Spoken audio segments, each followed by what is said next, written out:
Hi everybody. This is Coffee with Lorelei number 6, and it's the last one. So I want to thank everybody for honoring me with their stories and their trust and their questions, and it made me really think a lot of the questions. So it was a good exercise. And so this is the last one. And this one is all about dealing with family and relationships and parenting children with ITS. So, and before we get started, I do want to say that I am not a DNRS trained coach and I'm not a registered clinical counselor. And these answers are strictly from my experience and my journey with DNRS. And I realize that many rewiring retrainers have limited finances, and so they have limited access to coaching and counseling. So, but please take what I say with a grain of salt, and if it applies to you, great. If it doesn't, don't worry about it. And there are limitations to this kind of Q&A in that I might not quite understand your scenario, and you might not quite understand what I'm trying to say. So please trust yourself, trust your intuition, see what resonates with you, and see what you want to try. Okay, so thank you so much, and without further ado, we're going to start off with the first question. Did you have anyone else in your home with a limbic system injury or very difficult to deal with? And if so, what things helped you be less affected by their negative neurons and criticism? So I have my husband, and I have 2 children. Right now they're older. My daughter is 23 and my son is 17, but of course I started this journey 4 years ago. So my mother, I see her often. I'm sort of her primary helper now. She has LSI, and my husband has some anxiety and some limbic system issues. And my son, also has some limbic system issues. So I think what helped me was, I think in my first laughter yoga Papa Sits video, I did this sort of me, not me, mine, not mine, and don't take anything personally, kind of force field, don't make any assumptions. That really helped me, because you really are only responsible for yourself. You're not responsible for anyone else and how they deal with life. And you can't save anyone else. You can only save yourself. And I think it also goes back to pillar 6, my pillar 6, and about trusting the universe and trusting that everybody has their journey. But yes, it can be challenging, absolutely, because you need your self-care boundaries, and you need to put yourself first with self-care and following your joy, and really almost erecting a force field, this imaginary force field. And I know one of the coaches said to imagine a waterfall, a waterfall between you and the other person, and really sort of being compassionate and say, you know what, that's their stuff. It's their stuff, not mine. That's their stuff, and that's really make that distinction. And everybody has limbic systems, and they could be acting out, and sort of look at them with a feeling and a perspective of compassion, and that they're suffering, and that you can understand that. And I think for me, if you sort of take that helicopter view of, they're maybe acting out of fear, anger, hatred, stress, worry, and their own negative self-dialogue, that it's easier to remove yourself out of the situation from an emotional, psychological point of view. And if you can get some time away from them, and just make sure you focus on self-care, self-compassion, and following your joy and filling up your own cup before you fill somebody else's. And I do want to say that, this is a question that's been submitted to me, and I don't know your particular circumstances. Like, is the relationship toxic? Is the relationship unhealthy? Because in that situation, you do need to think about removing yourself from the situation, because you need to put your self-care first, and erect some self-care boundaries. But I think for myself, my son was quite ill when he was young, and that took a toll on myself and my husband and our relationship. And so we both have issues and learning opportunities that we're still undergoing. And I think, of course, the 4 Agreements book I've talked about before, that was a big aha moment for me, to not take anything personally and don't make any assumptions, because that was my purse throwing laughter yoga exercise, where I just like grabbed all my purses and just started chucking them, because I wanted to drill into my head, don't take anything personally, because it's not about me. It's and I think for myself, everybody has this identity. And for myself, I was sort of, when you get married or you become a couple, sometimes you sort of start identifying, your husband is an extension of you, or your partner is an extension of you. Your kids are an extension of you, where, you see how people can be judging what they say and what they do, and they may be making choices that you don't agree with. And to really make sure that you've drawn that line between yourself and your family members, because my negative self-dialogue was quite pronounced. And when I started making the limbic association that my husband, my kids were an extension of me, I would start channeling my negative self-dialogue, and the things I said to myself, I don't think I would ever say to anybody else. I start channeling that negative self-dialogue to them. And so if my husband, chose to do something that I wouldn't choose to do, I'd say, well, I would judge him, I would criticize him, and that was a real big learning curve for me, in that I didn't accept him any longer as somebody equal, somebody magnificent, somebody different, somebody unique. I just turned my negative self-dialogue onto him. And I think that I've heard that that's common. And it's, how how your kids do in school, how they do in sports, how they do in music, that is judgment on also you and how they present themselves. Are they dressed? Do they have, tattered jeans? And that is, I believe, so that whole limbic, I am not enough, and I'm not good enough, and that's the whole negative self-dialogue of critical thinking of, how, I want to be seen as part of the tribe, and I want to be seen as worthy, and I better make sure that my husband looks like he's worthy, and my kids look like they're worthy, and my, blah, blah, blah, blah, right? So I think that that really helped me with sort of me, not me, mine, not mine. Don't take anything personally. We are all different. We are all equal. We are all beautiful. And it's okay that he's different, and not to take his choices personally. And so, and again, remember, it's not the situation that sometimes is triggering, it's our perception of the situation. So let's say, I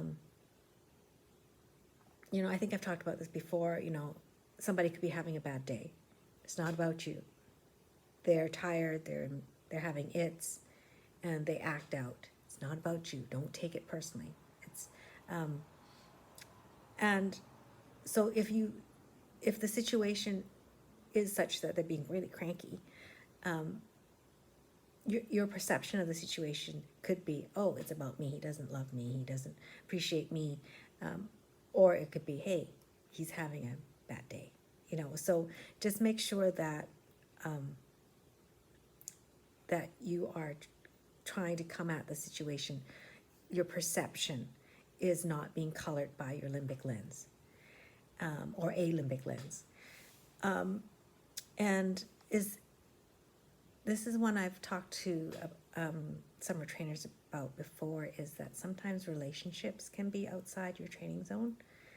Now, whether you choose to stay in the relationship or not, that's your choice. But breaks are okay, to some time away is okay if you feel like you need it. Every situation is unique, so I'm a big fan of counseling and coaching. So I think all you need to do is do the best that you can in the moment. And sometimes emotions are valid to the moment, and sometimes emotions are valid to the past, or a fear and worry about something coming up in the future.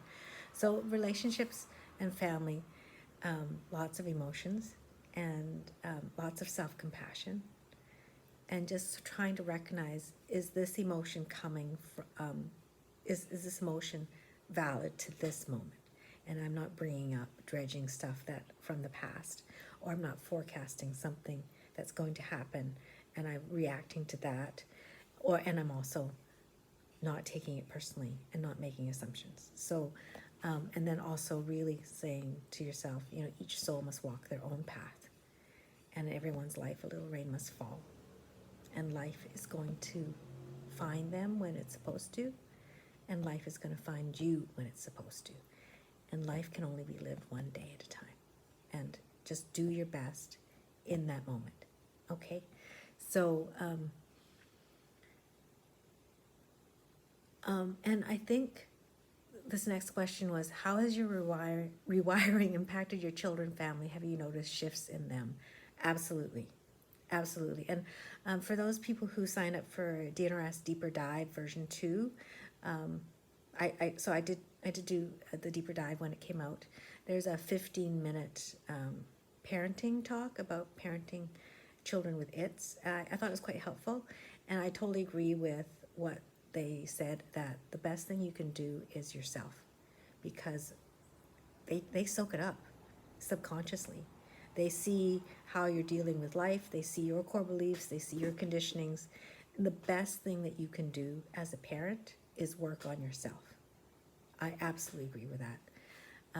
And so me working on myself, it's rippled out where, my son did do DNRS for about a year, but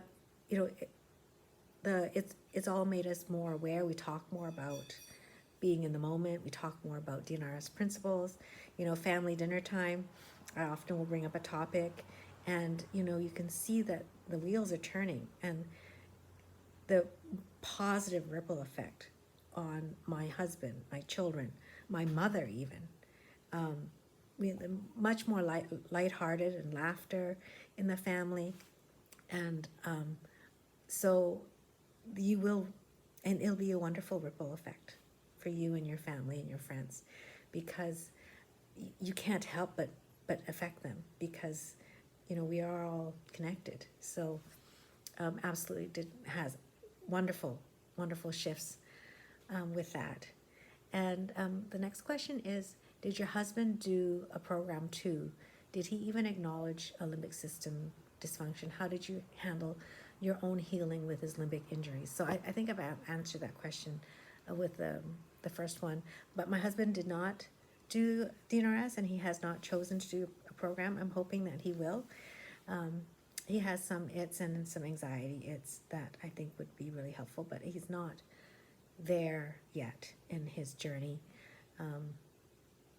And he's been very supportive. And I'm hoping that, there will be a time in his journey where he will shift and decide to do it for himself.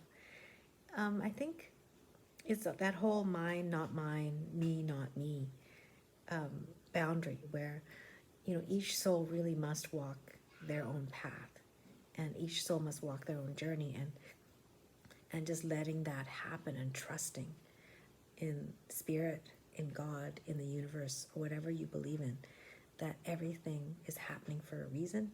His soul wants to evolve, and he will do that in his own time. So I think that's all I want to say about that.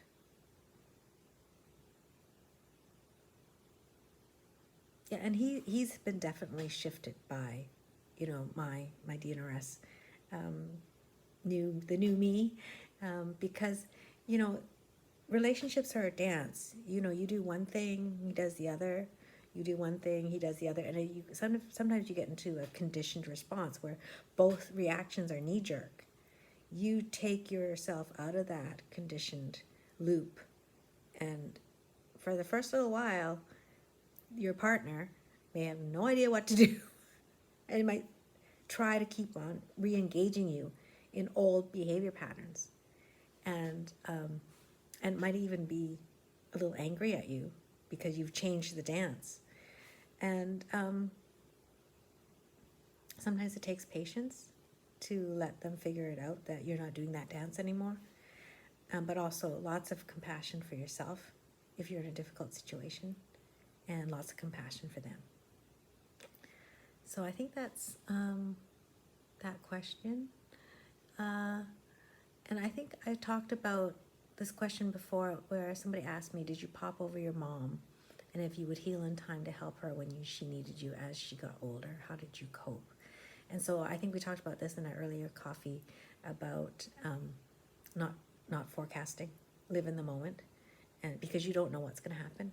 And pillar 6, and changing your relationship with her, and how that dance is going, and lots of compassion, because it's hard not to worry sometimes about our loved ones. And so this sort of goes into the last question, comments or tips about parenting with a child you can see limbic presentation in. Because it really is me, not me, mine, not mine. This is not my journey. That's their journey. And if their journey is hard, it is very, very challenging sometimes to witness. Lots of self-compassion. So I'm going to talk a little bit about my son. And for those who is not in their training zone to listen, thank you for being with me. So my son was very ill when he was young, and he had a limbic system storm, and I didn't understand it. No, and the medical system that we had didn't understand it. Lots of its, and my limbic storm hadn't happened yet, so we were flying by the seat of our pants. He did. We had lots of visits with doctors and tests and procedures, some that didn't go well. And my limbic system was completely triggered, constantly. And sort of, my sister described our life as living in a pressure cooker, because I was working, I was homeschooling, and he had so many its, GI, multiple chemical sensitivities, asthma its, and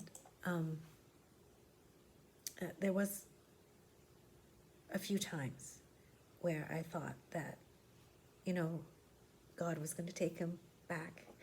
And So I completely empathize with parents out there who have children with IDS. Lots of self-compassion, and also embracing Pillar 6 about faith in the universe and whatever religion that you have. And sort of letting that go, letting that responsibility go, because you have to come to terms with the uncertainty of life, whether it's be your mom or your child, and trusting that their self-evolution is primary and directed, and that their soul wants to evolve. And I think for my son, he actually did DNRS, and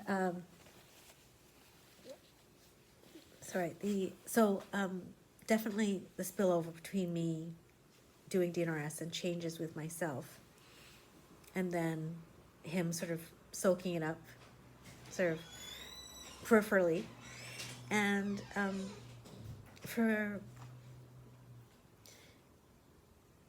and also, so if you have DNRS Deeper Dive, I think it was $90 US.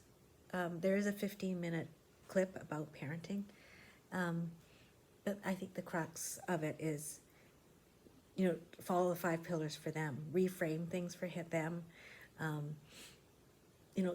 be the change that you want to see, and keep on working on yourself, and elevate their mood, and participate in lots of joy, and see them. Don't judge them, see them. But also the whole mind, not mine, me, not me, and not looking at them with a limbic lens of them as an extension of you. But of course, parent and children, the love between them is one of the most beautiful things in the world. And it's difficult to watch people with IDS and to keep on saying to yourself, in everyone's life a little rain must fall, and just do your best. Stay in the moment. Don't forecast, and do your best, and don't bring up stuff from the past. This is the Art of Extreme Self-Care book I'm showing on the video. Cheryl Richardson. It's very short. That's a good teen book. Can't get my teens to read it. But I have had some friends who've consulted me who've taken up the book for their teen, and they find it very helpful. This is another really good book. What to Say to Kids When Nothing Seems to Work. Very DNRS friendly. It's by Adele LaFrance and Ashley Miller. A practical guide for parents and caregivers. So it's looks like that. What to Say to Kids When Nothing Seems to Work. Very DNRS friendly. And I think, Kristen Neff. If you go to the Kristen Neff self-compassion website, there is a self-compassion book that she does the forward in for teenagers. It is called The Self-Compassion Workbook for Teens. Mindfulness and self-compassion to help you overcome self-judgment, self-criticism, cultivate compassion toward yourself and others, and embrace who you really are. I've only read a bit of it. I suggested it for a friend who was having a teen who was having some issues. They found it really helpful, but I have not used it. I've used the What to Say to Kids When Nothing Seems to Work and the Art of Extreme Self-Care. And also for my son, so this is part of the research proposal that I wrote up in January that I haven't been able to get funding for. My specialty as a physical therapist was dizziness and balance rehab, and so my son has fatigue food its, etc. And balance and dizziness its. And so he was, I'd been training for probably, I don't know, probably about 2 years before he decided he was going to do it. And so I knew that he had balance its. So I said, okay, let's see if we can get you on board. So we did rounds together for about half an hour, 5 days a week in the summer during his summer break. He was 15 at the time. And I said, let's do rounds for 3 weeks. I'll take your balance scores of how long you could stand on one leg, eyes open and eyes closed. Do it 3 times on each leg. So he would stand and I'd take his balance, 3 seconds with his eyes open on the right and 20 seconds with the eyes open on the left, and with his arms crossed, and I would spot him. And so I did a couple of measurements of his balance, and then we did 3 weeks of rounds together where 5 days a week he would do half an hour rounds with me. And children are very neuroplastic. They do not need to do as much as we do. They learn so quickly. So after about 3 weeks, I said, okay, now that your brain has kind of figured out how this works, let's take your balance again. And so we would do half an hour rounds. I'd take his balance before and after. And the majority of the time, his balance was quite a bit better after the rounds. And so if you're liking that your adrenaline is running all the time, like, those cooking shows where, they have to make, this mystery basket ingredient for, make it like 3 different ways and 3 different meals, and they have only like an hour.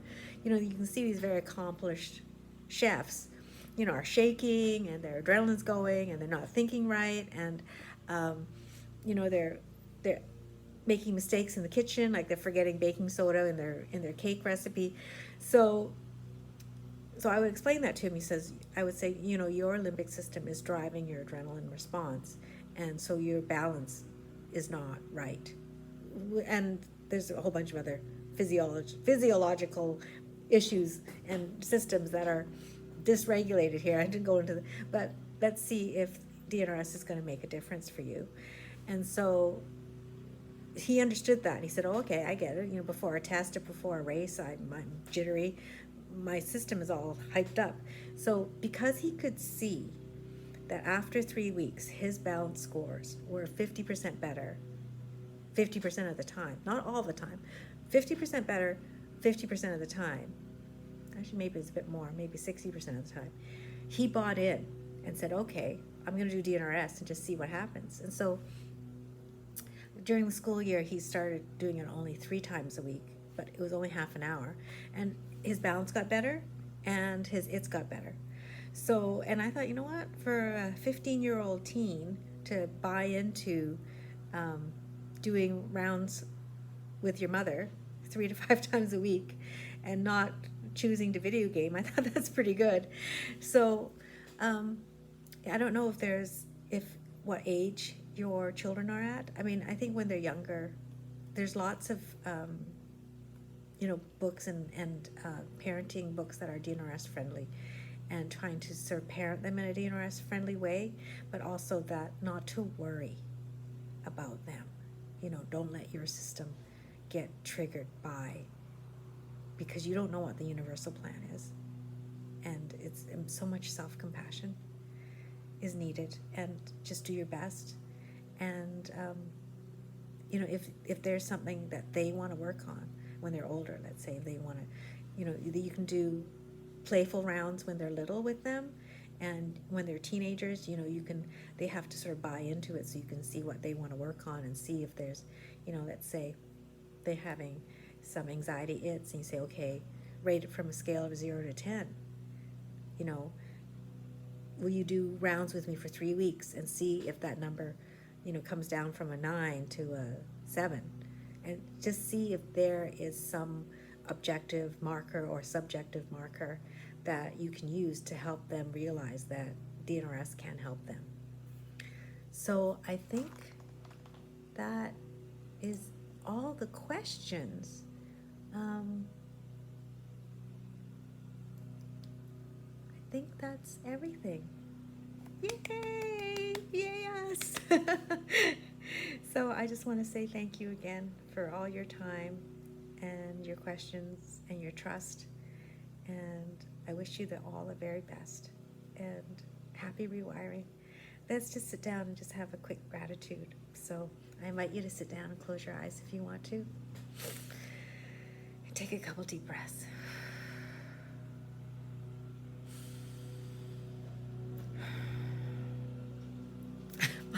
My husband is mowing the lawn outside now.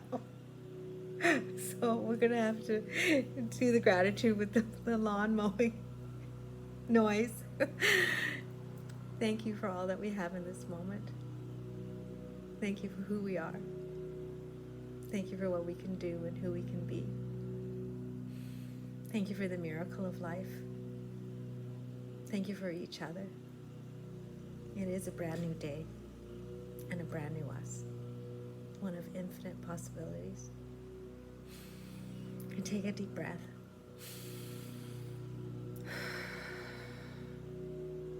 Check in with yourself and have a great day.